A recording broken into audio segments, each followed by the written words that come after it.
School படிக்கிற Varalakshmi college படிக்கிற ராம்ன்ற பையனை சின்சரா லவ் பண்ணுவான். இவங்க வளர்ந்ததும் 2 பேரும் மேரேஜ் பண்ணிக்கிறாங்க. ராம் டாக்டரா தான் இருப்பான். ஒரு பொண்ணுக்கு திட்டத்தனமா பிரெக்னன்சியை கலைச்சிருப்பான். இதுக்கு பதிலா நீ என் கூட அட்ஜஸ்ட் பண்ணிருக்கணும், இல்லனா நீ கட்டிக்க போறவங்க கிட்ட நான் உண்மையில சொல்றேன்னு மிரட்டுவான். ஆனா இது எதுவுமே தெரியாம வரலட்சுமி இன்ஸ்பெக்டரா இருந்துகிட்டு தான் ஹஸ்பண்ட் ஒரு நல்லவன் சொல்லிட்டு எல்லாத்தையும் பெருமை பேசிட்டு இருக்க. அப்படியே இன்னொரு பக்கம் ஃபாத்திமான்ற பொண்ணு எதிர் வீட்டுல பிராமின் ஃபேமிலில இருக்க கிருஷ்ணாவை லவ் பண்ணுவா. இவளுக்கு பரதநாட்டியம் கத்துக்கணும்னு ஆசையா இருக்கும். இவங்க போய் கேட்டா முஸ்லீம்லாம் இதுல சேர்த்துக்க மாட்டேன்னு சொல்றாங்க.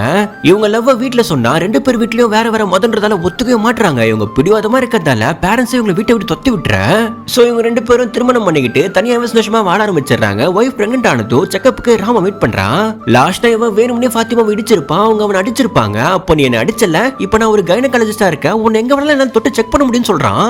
இவங்களும் அவனை அவாய்ட் பண்ணிட்டு வேற ஒரு டாக்டர் கிட்ட செக்அப் எல்லாம் பாத்துக்கிறாங்க. டாக்டரா இருக்கிறான். ஹாஸ்பிட்டல்ல வர ட்ரக்ஸ் எல்லாம் பணக்கார கேங்க்கு சப்ளை பண்ணுவான். இவங்க எல்லாம் சேர்ந்து கேங்க போட்டோ எடுத்துக்கிறாங்க. கிருஷ்ணா வெளிநாட்டுக்கு போயிருக்கும் போது இவங்களுக்கு பிரசவ வலி ஏற்படுது. பேரண்ட்ஸ் ஹெல்ப் பண்றதுக்கு வரேன் தான் சொல்றாங்க. ஆனா அது வரை வலி தாங்க முடியாது சொல்லிட்டு இவங்களே ஸ்கூட்டி எடுத்து ஹாஸ்பிட்டல் போக நடுவுலயே ஸ்கூட்டி ரிப்பேர் ஆகி நின்றுது. அப்போ ராம் கொடுத்த ட்ரக்ஸ் போதையில வந்த கேங் நாங்க உங்களுக்கு ஹெல்ப் பண்றோம் சொல்லி அவங்கள்ட்ட தப்பானதுக்கு பாக்குறானுங்க. நான் பிரெக்னெண்டா இருக்கேன், நான் விட்டுருங்கன்னு இவங்க எவ்வளவு கெஞ்சும் கேட்காம அவங்க எல்லாருமே சேர்ந்து இவங்கள்ட்ட எல்லாமே நடந்துடுறாங்க. இவங்க பண்ண தப்ப ஒரு அகோரி கிட்ட சொல்ல, நீங்க ஒரு கர்ப்பிணி கிட்ட மிகப்பெரிய பாவத்தை பண்ணிட்டீங்க, அவ இறந்தாலும் ஆவியா வந்து உங்களை பழி வாங்குவான். சோ நான் ஒரு பூஜை மூலமா அவளை கண்ட்ரோல் பண்ணி வைக்கதா சொல்றான்.